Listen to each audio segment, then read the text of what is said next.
Nadia mengeluarkan dompetnya dan mengambil sesuatu di sana. Lintang menautkan alis saat Nadia memberikan benda itu padanya. Itu sebuah foto dirinya yang diambil secara candid saat di ruang kantor. Namun, wajahnya terlihat sangat jelas. Mungkin yang mengambil fotonya men-zoom kameranya walau diambil agak jauh. Matanya diberi tanda silang dengan tinta hitam. Lintang membalikkan foto itu dan di baliknya tertulis tulisan-tulisan seperti huruf Arab gundul. Lintang semakin mengerutkan keningnya karena tak mengerti. Aku menemukannya di kolong tempat tidur saat sedang menyapu kamar, ucap Nadia. Baiklah, Nadia. Aku akan bawa foto ini. Terima kasih untuk info yang kamu berikan. Maaf, suamiku sedang menunggu, pamit Lintang dan beranjak pergi. Nadia menyungging senyum melihat kepergian Lintang. Sudah kuduga, suatu saat aku bisa menggunakan barang temuanku itu. Mungkin aku tidak bisa membalas rasa sakit hatiku secara langsung, tapi si Lintang itu akan melakukannya untukku. Aku tidak akan pernah memaafkan kalian yang sudah mempermalukanku seperti itu, gumam Nadia mengepalkan jemari tangannya. Lintang berjalan gontai menuju suaminya yang kini sedang berdiri di jalan menuju parkiran luar. Jordi berbalik saat mendengar langkah mendekatinya. Sudah selesai, sayang? Tanyanya. Lintang menganggukkan kepala. Kenapa wajahmu masam? Tanya Jordi lagi seraya menyampirkan rambut yang sebagian menutupi wajah Lintang ke telinga istrinya itu. Nanti aku cerita di mobil, jawab Lintang. Kini Jordi yang mengangguk. Jemari mereka bertautan lalu melangkah bersama. Lintang menunjukkan foto itu saat mereka sudah duduk di mobil. Kening Jordi mengerut tak mengerti. Foto kamu dicoret-coret? Tanyanya bingung. Iya. Entah kenapa aku merasa jika dulu cara Raffi mendekatiku itu tidak wajar, ungkap Lintang. Lintang menerawang jauh ke masa lalu. Raffi memang tampan, tetapi Lintang bukan tipe wanita yang mudah jatuh cinta. Namun, Raffi mampu menaklukkannya dalam waktu yang relatif singkat. Lintang pun dengan begitu mudah memutuskan untuk menikah dengan lelaki itu. Tidak wajar gimana? Tanya Jordi. Aku bukan orang yang mudah jatuh cinta, tapi dengan Raffi. Aku begitu mudah untuk menerimanya. Aku juga merasa sangat bahagia saat dia mengajakku menikah, padahal hubungan kami terbilang singkat. Aku berpikir wajar seperti orang-orang.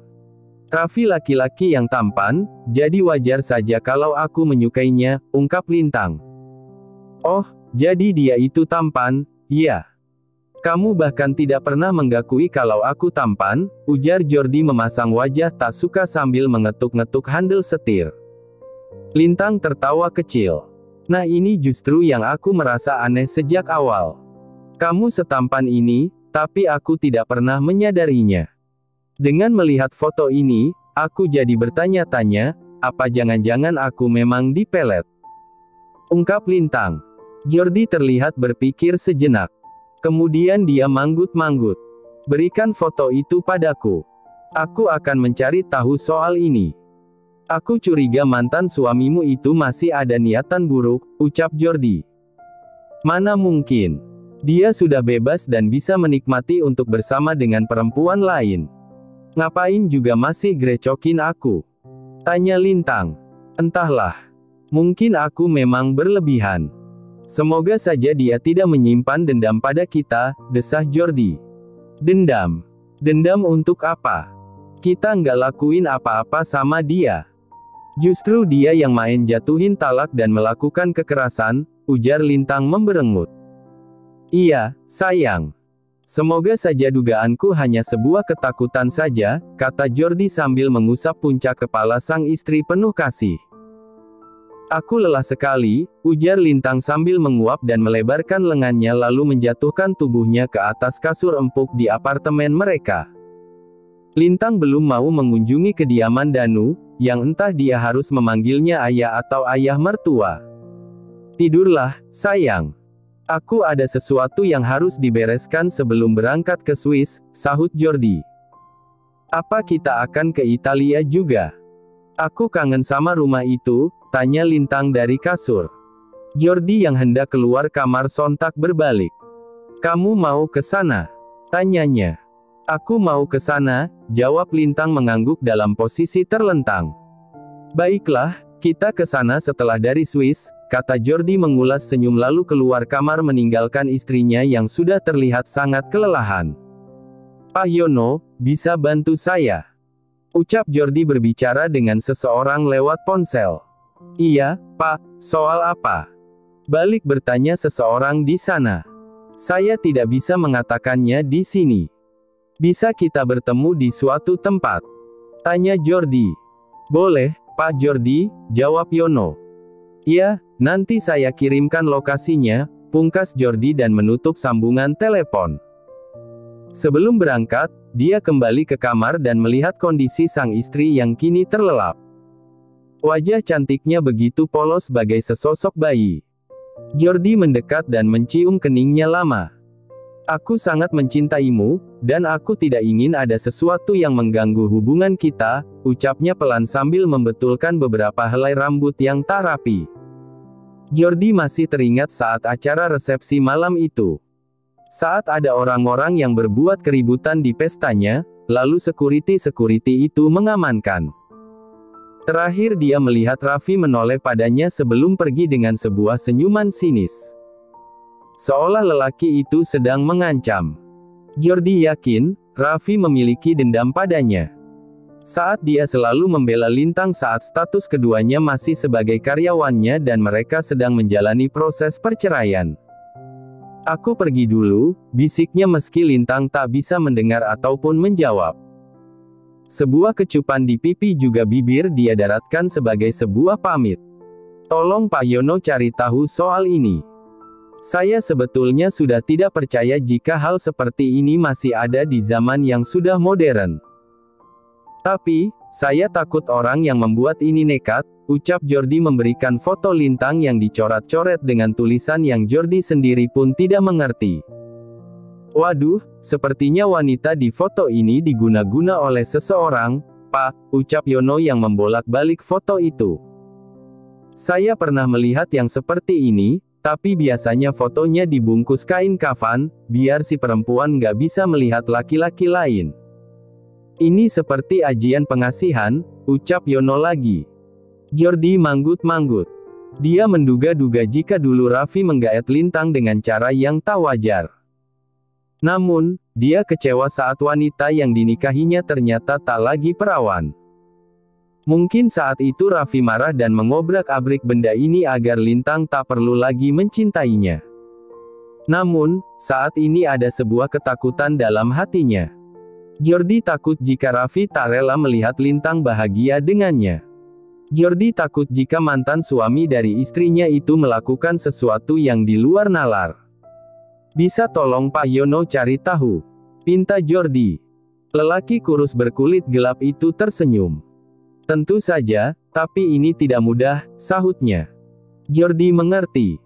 Dia lalu mengeluarkan sebuah amplop coklat dan menyimpannya tepat di depan Yono.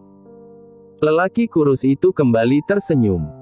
Saya akan segera mencari tahu, ucapnya yakin. Jordi dan Lintang menghabiskan 3 hari di Swiss. Menjelajah tempat-tempat indah, berski, dan berbelanja oleh-oleh. Lintang tampak kelelahan, karena setiap ada kesempatan, Jordi tak membiarkan dirinya lepas begitu saja.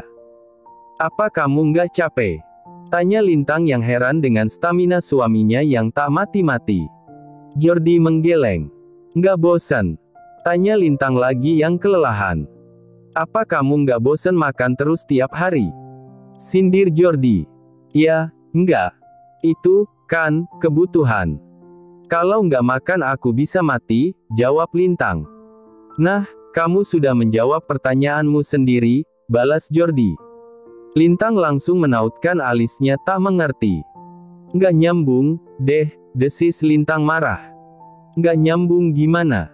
Bercinta itu seperti makan. Aku membutuhkan itu.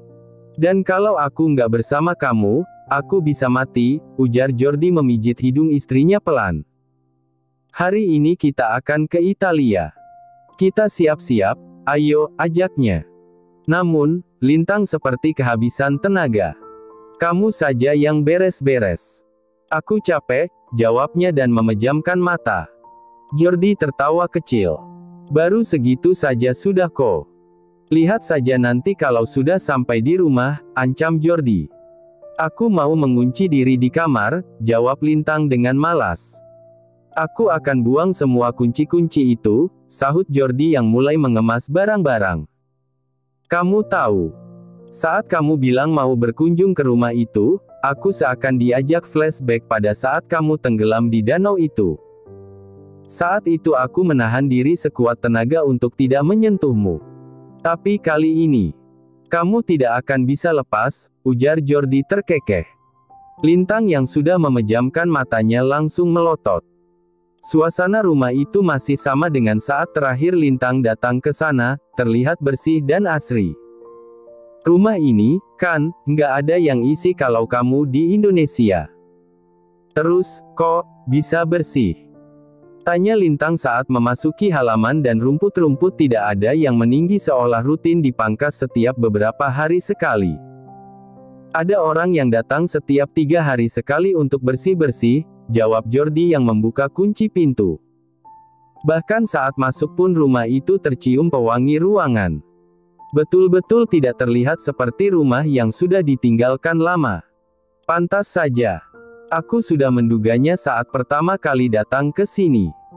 Hanya saja, baru kali ini aku berani bertanya, ungkap Lintang yang ikut membantu membawakan tas. Namun, Jordi langsung melarangnya. No, kamu duduk saja. Ini semua biar aku yang bawa ke dalam, katanya menahan tangan Lintang yang mengangkat tas. Ini ringan, aku masih bisa bantu, elak Lintang. Namun, lagi-lagi Jordi melarangnya. Ini bukan tugasmu, sayang. Tugasmu akan datang selanjutnya, ujar Jordi mengedipkan sebelah matanya. Lintang langsung mencebikan bibirnya. Baru nyampe pikirannya udah kesana aja, rutuk Lintang dan melenggang masuk. Jordi hanya menahan tawa melihat istrinya menggerutu. Aku lapar, ucap Lintang setelah melihat sang suami selesai membereskan tas-tas ke dalam kamar. Kamar yang dulu hanya bisa dilihatnya, kini dia bisa ikut tidur di sana. Aku buatkan makanan. Kamu mau makan apa? Tawar lelaki itu. Apa saja, yang penting ada nasi, sahut Lintang dengan wajah semringah. Ya, tentu saja. Aku sudah memesan sekarung beras sebelum kita sampai di sini, ujar Jordi. Lintang memekik senang. Kemarin dia sudah khawatir jika di rumah ini tak ada beras dan akan membuatnya kelaparan seharian. Apalagi dengan ritme bercinta yang terhitung sering. Dengar beras kaya dengar berita baik, cetus Jordi terkekeh lalu keluar dari kamar. Lintang pun ikut serta ke dapur. Dia ingin belajar masak, meski nyatanya tak bisa juga sampai sekarang. Aku mau bantuin ya, pinta Lintang merasa tak enak jika hanya berpangku tangan sementara suaminya sibuk sendiri. Jordi berpikir sejenak sebelum akhirnya memutuskan agar Lintang membantu mencuci beras sementara dirinya membuat omelet, sup ayam, dan salad sayur yang dicampur dengan irisan dada ayam yang ditumis dengan olive oil juga irisan telur rebus. Kamu liatin aku dulu. Takutnya malah jadi bubur kaya dulu, pinta Lintang saat mau memasukkan beras ke Magicom. Airnya jangan kebanyakan. Cukup segini, sahut Jordi yang meninggalkan pekerjaannya dan mendekat pada sang istri. Dia lalu menambahkan air setinggi 1 senti dari atas beras. Cukup segini, katanya. Lintang mengangguk dengan mata berbinar takjub. Beres mengurusi beras, Jordi kembali meneruskan memasak dan Lintang hanya memperhatikan dari samping. Rasanya seolah sedang menonton sebuah atraksi chef terkenal. Jordi begitu lihai mengiris bawang juga sayuran. Tanganmu keren sekali, sayang, puji Lintang memekik girang. Jordi menghentikan kegiatannya sejenak lalu menoleh pada sang istri. Aku lebih suka kalau kamu memujiku di atas ranjang, bisiknya dan membuat Lintang memundurkan tubuhnya ke belakang. Apa perlu aku memuji, setelah tulangku rasanya copot semua? Ujar Lintang mendorong pelan tubuh Jordi yang menempel padanya. Lelaki itu tertawa pelan. 1 jam kemudian omelet, sup ayam, dan salad sudah siap di atas meja. Wangi nasi matang juga tercium seantero dapur. Aku lapar banget, ujar Lintang seperti anak kecil. Kamu boleh bantu siapkan nasi, sayang, ucap Jordi yang menata makanan di meja. Lintang mengacungkan jempolnya dan gegas mengambil piring untuk diisi nasi. Makanan yang kamu buat terlihat enak. Sayang nggak ada sambal, ujar Lintang memanyunkan bibirnya. Di kebun ada cabai rawit dan tomat. Besok aku bikinkan sambal. Untuk sementara kamu bisa makan pakai sambal botolan saja, ucap Jordi yang membuka kitchen set bagian atas dan mengambil sebuah botol dari sana. Meski begitu, Lintang tetap senang bisa menemukan sambal. Dia hanya makan nasi hangat dengan telur omelet dan sambal. Jordi mengulum senyum melihat sang istri begitu lahap dengan menu sederhana itu. Berbeda dengan dia yang sudah terbiasa makan tanpa nasi. Dada ayam, telur rebus dengan daun selada, timun, dan alpukat sudah cukup baginya. Dilanjut dengan sup.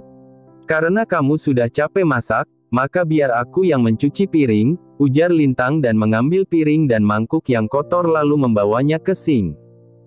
Jordi tersenyum lalu mengikuti sang istri yang mulai menyabuni piring yang kotor. Lintang tersentak kaget saat ada tangan yang tiba-tiba melingkari perutnya diikuti sebuah kecupan di tengkuknya yang tak terhalangi rambut. Rambutnya sengaja dia cepol ke atas agar tak mengganggu. Jangan ganggu deh, aku, kan, lagi nyuci piring, rutuk Lintang menggeliat kegelian. Namun, Jordi malah semakin semangat melanjutkan aksinya. Kamu nakal, ujar Lintang. Suara itu kini berganti desahan. Jordi membalikan tubuh langsing itu agar menghadapnya. Dia tak pedulikan jika tangan sang istri yang masih penuh dengan busa sabun kini tersampir ke belakang lehernya. Dia tak menyia-nyiakan kesempatan. Bibir itu memagut rakus. Kita pindah ke kamar, bisik Lintang saat pagutan itu terlepas dengan pakaian yang sudah tak berbentuk. Jordi menggeleng. Aku ingin melakukannya di sini, bisiknya dan menaikkan Lintang agar duduk di atas pinggiran sink.